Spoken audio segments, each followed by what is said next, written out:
Oke, selamat siang. Dari perkenalkan, nama saya Adri Geshano, mahasiswa kelas B semester 5, prodi manajemen perusahaan.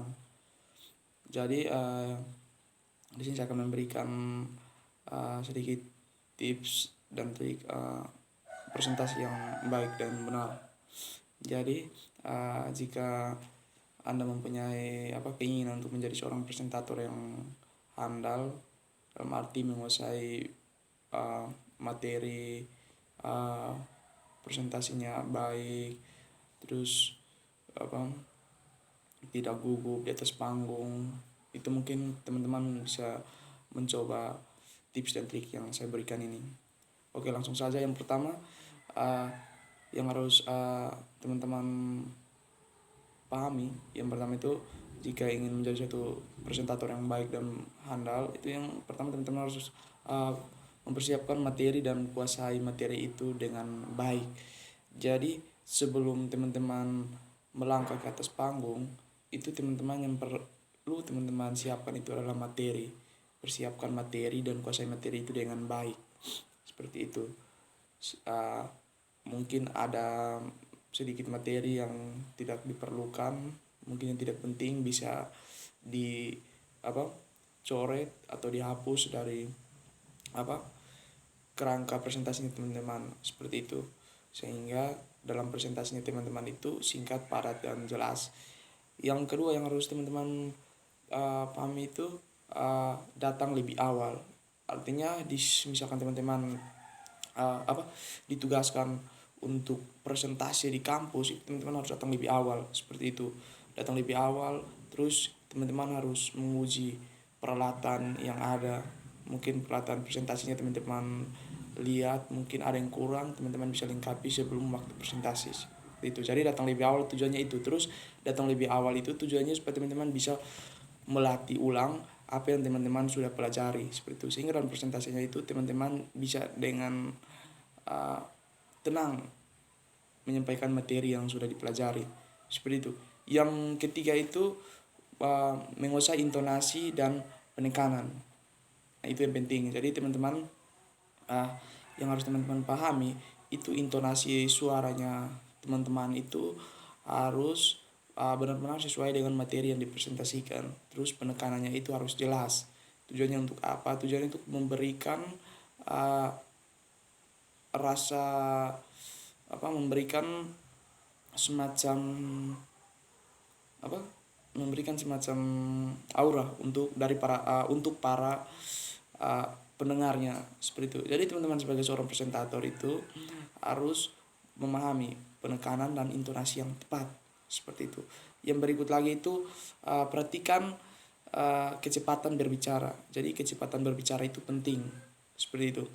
Jadi misalkan teman-teman orangnya gaya berbicaranya itu biasa cepat, atau mungkin gaya berbicara dari teman-teman itu lambat, teman-teman harus perlahan-lahan melatih agar bisa disesuaikan dengan kecepatan berbicara yang baik itu seperti apa. Jadi kecepatan berbicara yang baik itu tidak terlalu pelan dan tidak terlalu cepat.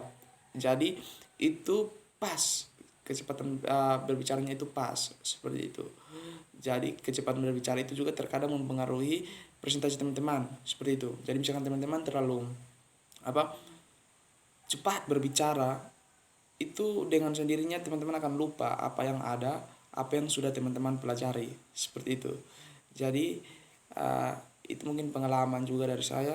Kalau kecepatan berbicara itu seiring kita semakin cepat dalam mempresentasikan apa yang kita pelajari, itu dengan sendirinya kita akan lupa apa yang nanti akan kita sampaikan, seperti itu.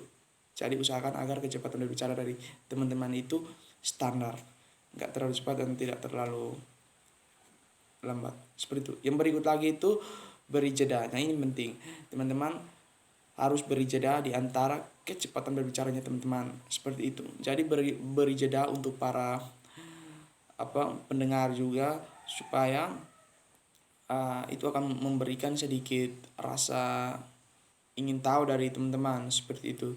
Jadi kalau presentasi teman-teman pas, itu pendengar juga akan mengerti apa yang teman-teman presentasikan, seperti itu. Jadi mungkin ada pertanyaan dari mereka, itu akan ada di akhir presentasi.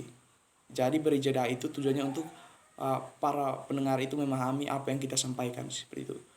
Jadi pengalaman, kalau kita berbicaranya itu terlalu cepat, itu dengan sendirinya tidak akan dipahami oleh pendengar-pendengar itu yang mendengar presentasi kita. Jadi pendengar itu di akhir presentasi nanti tidak bisa bertanya, karena apa yang kita sampaikan itu nggak mereka mengerti. Jadi terlalu cepat bagi mereka. Jadi usahakan standar, beri jeda supaya teman-teman juga bisa memahami apa yang kita sampaikan. Seperti itu. Yang berikut itu yang keenam itu mainkan emosi, ekspresi dan gerak tubuh. Jadi emosi dalam hal ini ekspresi dan gerak tubuh itu penting. Seperti itu. Jadi teman-teman harus memainkan ekspresi itu penting supaya aura dari teman-teman itu bisa tersalurkan kepada pendengar, seperti itu. Jadi gerak tubuh itu penting dan ekspresi, seperti itu. Nah misalkan dalam presentasinya itu ada hal-hal yang mungkin sedih, lucu, sedih, teman-teman tertawa, kan nggak masuk akal. Jadi harus sesuaikan dengan ekspresinya, harus sesuaikan dengan materinya. Kalau bila perlu, tampilkan ekspresi dari teman-teman atau gerak tubuh dari teman-teman yang mendukung sekali dalam yang mendukung dengan isi presentasi itu, isi materinya, sehingga auranya itu dapat, seperti itu. Terus yang berikut lagi, kalau misalkan teman-teman gugup gimana? Gugup dalam presentasi gimana? Oke, kalau teman-teman gugup, yang perlu teman-teman tahu, di saat gugup harus tarik nafas perlahan-lahan. Jadi ini saya kasih bonus buat teman-teman. Jadi di saat gugup harus tarik nafas perlahan-lahan. Tarik nafas perlahan-lahan, terus hembuskan. Dengan sendirinya teman-teman akan mengurangi rasa gugup itu. Seperti itu. Itu yang perlu teman-teman pahami dari saya. Mungkin ada itu 6 tips dan trik dari saya untuk presentasi yang benar, dan satu solusi jika teman-teman gugup ya, cukup tarik nafas dan hembuskan, seperti itu. Terus yang kedua, solusi dari saya yang kedua itu teman-teman harus mainkan sugestinya. Artinya teman-teman harus bersugesti bahwa saya pasti bisa, saya bahagia, saya pasti bisa. Artinya saya pasti bisa presentasi, saya pasti bisa presentasi. Itu dengan sendirinya akan memberikan aura positif buat teman-teman, sehingga dengan sendirinya teman-teman akan berani untuk presentasi, seperti itu. Jadi mungkin itu saja 2 solusi dari saya dan 6 trik dan tips untuk presentasi yang baik dan benar. Terima kasih.